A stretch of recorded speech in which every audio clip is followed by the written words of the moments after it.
The 15-Point Plan is part of the Win, Make, Give podcast network.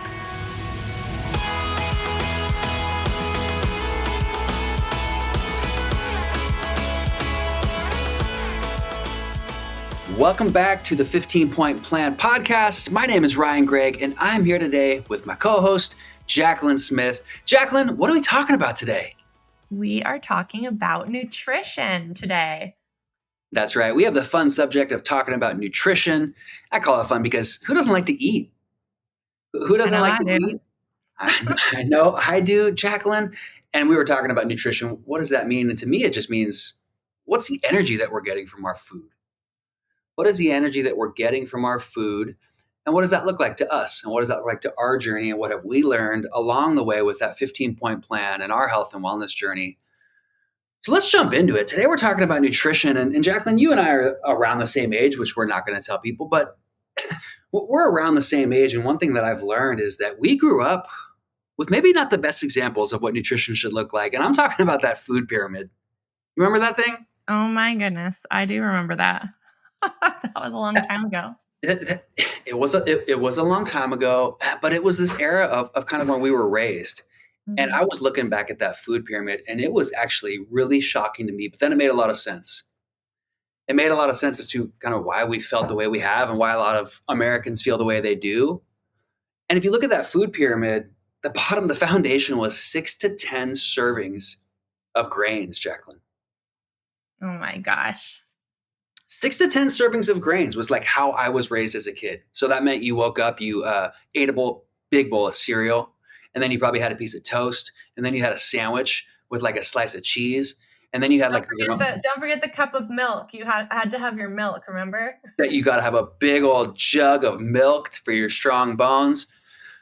But this grains thing, my gosh, that's really caused a lot of problems. Because as we look forward, if you look online, Jacqueline, the number one source of inflammation, the number one cause of inflammation in people right now is what?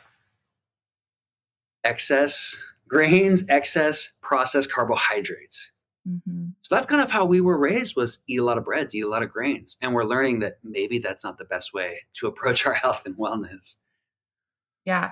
What we're not saying, you guys, is like, we're not against carbs. I mean, I have done every diet, I feel like, under the sun. And one of them, of course, being where I cut out carbs completely from my diet. And, you know, I've really tried so many different things over the years in an effort to lose weight. And so what I have found is, for me, I need some carbs. But so we're not saying we're against carbs, right, Ryan? 100%, Jacqueline. I've learned, I think we all have, I think there's a time and a place, and we're going to talk about that, all the different diets or fads. Keto would probably be that one where you cut carbs. We are certainly not recommending that. We just found that the how we grew up was maybe too many carbs, too many processed grains. So let's talk about your experience, Jacqueline. I want to hear your experience that you just talked about and what you've tried and what you found that works best for you. Oh my goodness. So I should make a list one day. It would be really long. I've, over the years, I mean, I've really struggled with my weight. Like, since I was a young kid, I was in dance and figure skating. I'm from Canada. So I was always like more of like the more muscular girl in class. And so I think I just developed some unhealthy, body image stuff as a kid, and then just have struggled with my weight. So in an effort to lose weight, I've tried so many different things like Whole30, Plant Paradox. I've done 75 hard, but that wasn't to lose weight. I've done the cabbage soup diet. I've done keto diet. I have tried like all the powders and all the drinks and all the shakes. I mean, I really have probably tried like every weight loss thing that I know of that's been popular over time. And what I've personally found, that a lot of them are not sustainable as a lifestyle. So they might be something that would help with something short term, but then they're not really lifestyle changes. It didn't teach me, how to take care of my body and how to really eat in a sustainable way that I could do all the time. And they're really restrictive, things like that. So what I do now is I track my food. So I found that, and I'm not tracking in a legalistic way. Don't hear me and say, "Oh my gosh, Jacqueline, now I have another thing that I have to track." For me, I've had a lot of like disassociation and detachment with my body and with food. And so it helps me just to be aware of what I'm eating when I track my food. So I do it just for an awareness thing. And I focus on high protein, a lot of vegetables, some healthy carbs. And that's what works for me. I find I can order that anywhere for the most part, too, if I'm eating out, things like that. So I just keep it simple and try to focus on high protein and healthy whole foods. And that's kind of what we've all learned. It seems to be the way, right? For example, Jacqueline, my dinner last night was some 2 bison burgers, so like 8 ounces of bison burgers, 1 sweet potato, and a handful of lettuce. That was it. Mm-hmm. Like that was it, and that was 40 grams of protein, probably 100 grams of carbs. Like, and I know because I've weighed that out. And you talked about tracking. Let's talk about that for a little bit because I used to be so against it. In fact, Chad, our previous host, he would come into our office sometime with his little bag of almonds, and he had it just weighed to the perfect gram. He would come in with his chicken weighed to the gram, and I was so against it, Jacqueline, Yeah. and I thought because it maybe like took the pleasure away from eating. But Mm-hmm. as we got more into high performance, we reminded ourselves that food a lot of times is for fuel. Now, I say that, and people are instantly they're going to turn the podcast off. They're like, "Nope, that's it. I'm done. Food is Don't not turn it fuel, off. Ryan. I want to enjoy my life." Mm-hmm. And you mentioned the sustainable lifestyle, so I think it's incredibly important that we walk that line of enjoying our life, Mm-hmm. having a sustainable lifestyle, but fueling ourselves in the way that we need it. So I don't know. Finally, it caught on to me, Jacqueline, and I bought a dang food scale, started weighing my food, and I did that for a good solid few months because I had a nutrition plan with my weight trainer or my trainer. He got Mm-hmm. me dialed in. I used the MyFitnessPal app, and it became a game. It became this fun game. Like, let me weigh out my food and let me see if I can get my calories within 10 calories. Let me see if I can get my protein, about 1 gram of protein per pound of body weight. Let me see if I can get that right on. And I would send him a picture of that every night, and I did that for 2 months. And I Mm-hmm. learned that from with Ben, right? Like he didn't ask me to do that. I said, his name's Jake. Maybe we'll have him on here one time. I said, "Hey, Jake, would you mind if I text you every night so I can keep on track?" And he's like, "Of course." I said, "I don't expect you to respond, but that gives me this game and this accountability." And you Yeah. said it, Jacqueline. We got to have that accountability. Yeah. I So, remember when I was working with a trainer, and the first thing he wanted me to do was track my food. And just so he could understand, what was happening with me. And he told me, though, do not change what you would normally do. I don't want you to change anything. I want to get a baseline for where you're at. Just tracking my food, Ryan, it was so hard to not make better choices. Like I remember going, okay, normally I would have like a second cookie right now. yeah. But there were different things like that where I was like, oh my goodness, I would normally have another glass of wine right now, but I don't want to have it because I don't want to put it in my tracker, And so there's a quote that says, that which is tracked improves, and then that which is tracked and reported improves exponentially. And so that's what you were doing with your trainers. You were tracking and reporting it, and it caused you to be more focused and accountable. And same thing with myself, even though I don't report it now to anyone, I only do it for my own personal awareness, because when I first started tracking, I realized how much fat and carbs I was eating and how little protein I was really getting in my body. I was like loving those charcuterie boards, like the Yeah. Yeah. We cheese all do. platters, and it was just a recipe that did not work with my body. And I would feel sluggish. And when I eat high protein and I focus on lots of veggies and complex carbs, I just feel really good. I have energy. My moods are more stable. That's the other big thing I've learned is how much your nutrition affects your mood. And we always think it's just a physical thing, but our moods and our focus, our mental, right? Our mental focus, our emotional states, those are all really affected by what we're putting in our body. 100%, 100%. We talk about eating for training, but what about just eating for our daily life? And my goodness, we've all been there and we've all seen it, and talking with a partner or a friend or a spouse, just looking at them and saying, oh my gosh, like, can I give you a snack right now? Like, I know you're not mad at me, but Yes. you're the definition of hangry right now. So an action item for our folks, like step number one for me, I got to carry some snacks with me, Jacqueline. Like, I'm on the road, I'm on the go a lot. I don't want to have to stop at a gas station and get a crappy protein bar. So I'm carrying things like rice cakes in my car, like a protein bar, like I have almonds. I carry those with me.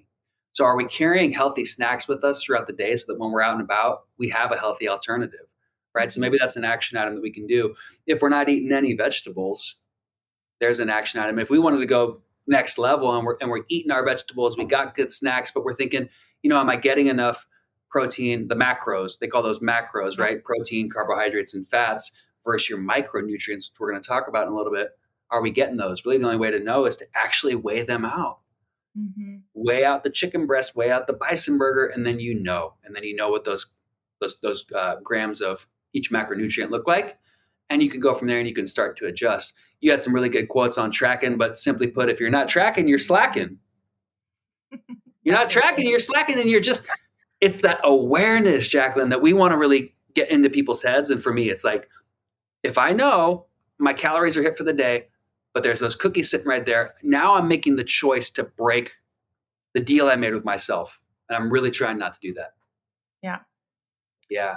You had some interesting stats or some things you wanted to share about the rainbow and eating the rainbow.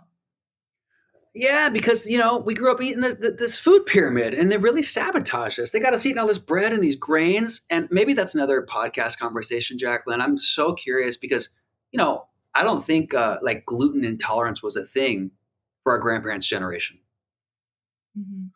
And so it makes me wonder, is it the breads or is it the way that breads or grains are processed nowadays? I don't know. That's another conversation. But in learning about that food pyramid, I'm going, this thing is actually kind of upside down. Foundation of our life really needs to be fruits and vegetables and proteins, healthy, lean proteins. And that then took me down this path of finding this thing called the food rainbow. And like, what is the food rainbow? And it makes sense. I'm not going to go into it. You can Google that. You'll probably find this Harvard study that I came across. But it talks about eating the colors of the rainbow, Jacqueline. And that's a really simple way to look at this. Does your plate have most of the colors of the rainbow? Does your plate have most of the colors? And I'll share just a quick idea of what this looked like, right? Of the reds, orange, greens, blues, and purples, and then the whites even, and what's called phytonutrients in each one of those colors. Now, I don't need to tell you what fruits or vegetables are each colors, but go look this up because I think it's really powerful, the micronutrients that are in each one of those colors. And if we start to add each one of those colors into our diet, it's really going to help us feel amazing because now we balance our macronutrients, the proteins, fats, and carbohydrates with the micronutrients, all those vitamins and minerals and things that make our cells function at a high level. We're going to start to feel really good. So it's called the food rainbow. You can Google it. You can find out more about it. But matching those colorful fruits and vegetables that are full of micronutrients complement the macronutrients that we're eating. Good. Definitely a far cry from the tater tot casserole that I think a lot of people that are our age grew up with. So here's the deal, everyone. We want to give examples or ideas on every episode for how you can get that point for the day. So for today, nutrition, some ideas of how you can get your nutrition point. I would say, one idea would be if you're struggling with, eating a lot of sugar, maybe you do eliminate sugar from your diet and maybe that's like a 30-day sugar detox and you can get your point if you don't have sugar that day. It doesn't have to always be that you're eating this perfect meal plan for you to get your nutrition point, right, Ryan? Agreed, yeah. So another idea would be if you are working on following a macros-based diet, maybe it's tracking for 30 days and you get your point, even whether or not, if it's a new part of the journey for you, whether or not you hit your macros, as long as you track, right? Because you're more likely to learn and get on track if you're tracking. So that would be a first domino if that's something that you're interested in. I know some people are really moving towards, away from different things like seed oils and processed food. So maybe that's your point, is maybe you're doing a whole foods, no processed food for 30 days. Or another idea might be, I struggle with getting hangry and going too long between my meals. So I get my point if I ate every 3 hours, right? So know kind of what you're working on at any given time. And Ryan, do you have any other ideas of how people can get their nutrition point? No, I think you nailed it, Jacqueline. I think the bottom line is coming up with a plan that works for you and sticking to it and being honest with yourself. Yeah. And following that plan. And I think the last thing is following it for an extended amount of time. 2 weeks is you're probably not going to notice much. 2 weeks you probably won't. A couple months is probably a good run. And I like to just, if I'm really trying to work on something, I'm going for 100 days because I found that will cement that habit in. And Jacqueline, I gotta say the last thing you mentioned, sustainable lifestyles, and like the thing is I really want people to remember that we're not here to tell you like don't have that glass of wine, don't have that cake every once in a while. The cool thing that I've learned are there's so many healthy alternatives available nowadays. So maybe that's a last action item. If you love the desserts like me, I got a sweet tooth. There are a couple of them. You can find so many healthy alternatives that are sugar-free, that are gluten-free, that are dairy-free, that still taste really, really good. So you don't have to completely remove everything from your life. Do it in a sustainable way that you can do it for your life, and find something that works for you that still falls in alignment with your goals and your nutrition. Awesome. Well, thank you, Ryan. And thank you, everyone, for listening and for all of the wonderful, supportive messages. And special shout out to everyone that I've seen on Facebook or Instagram who shares, screenshots of you listening to our episode and sends me Ryan and I some really nice messages. We're just so thankful for all of your support. Please share the podcast with someone that you think would enjoy it, someone maybe that's new to their health journey, or someone who maybe we'll have on the podcast one day because they're an expert. I know we really want to dive deeper into each of these 15-point plans over time and have some experts on the podcast. So if you know anyone that we should be in contact with, please let us know. Other than that, we will see you on the next episode where we will be talking about supplements, and you can find us on the 15pointplan.com if you're looking for our trackers or any information about the plan. Ryan, anything to close us up? You said it, Jacqueline. You covered it all. I'm super excited for our next episode to go in deeper on what we talked about, but specifically with supplements that can help us. And like Jacqueline said, hit that like button, that share button, the subscribe button. We appreciate everybody reaching out. We'll see you next time. Bye. Bye, everyone.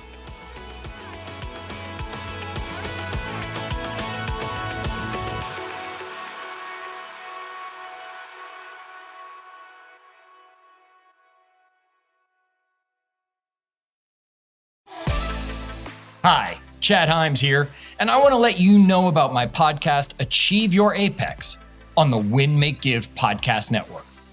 If you're ready to unlock your full potential, then Achieve Your Apex is right for you. Join me as we go on a journey to becoming your best self. Using my best-selling book as our guide, I'll share practical tips, inspiring stories, and fantastic interviews so you can achieve your apex. Whether it's personal development, career success, or mastering your mindset, we've got you covered. Subscribe now to Achieve Your Apex wherever you get your podcasts and start your transformation today.